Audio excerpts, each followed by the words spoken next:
তো চলে আসলাম আজকে 13ই সেপ্টেম্বর ডেইলি চিপার নিয়ে। তো আজকের ফার্স্ট লেটারটা হচ্ছে আই, 2টা ডট, এরপর এন ড্যাশ ডট, এরপর এস 3টে ডট, এরপর P dot dash dash dot, এরপর দেখেন আই জাস্ট 2টা ডট ডট ডট, এরপর আর ডট ড্যাশ ডট, ই জাস্ট একটা ডট। তো এই হলো ডেইলি চেপার। আর ড্যাশ দিতে হয় অনেকে, এটা আমরা জানি না। জাস্ট 2 সেকেন্ড ধরে রাখলেই ড্যাশ উঠবে।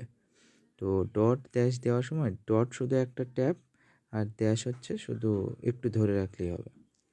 তো এই আর কি গাইস, ডেইলি প্রতিদিনের আপডেট নিতে অবশ্যই আমাদের সঙ্গে থাকবেন।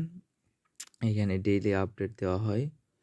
তো আশা করি সবাই আমাদের সঙ্গে থাকবেন। আর অনেকে এই যে ট্যাবটা বাড়াইতে পারে না, ট্যাব জাস্ট ওইখানে গিয়ে বুস্টে যাইতে হবে। বুস্টে গিয়ে শুধু এই যে ট্যাবগুলোতে গো এহেড করে দিলেই আপনাদের এই যে পয়েন্টগুলো বাড়তেছে বেশি বেশি। তো এই পয়েন্টগুলো বাড়বে, আর প্রতিদিন লগ ইন করার সঙ্গে সঙ্গে যতবার লগ ইন করবেন ততবার দেখবেন কিছু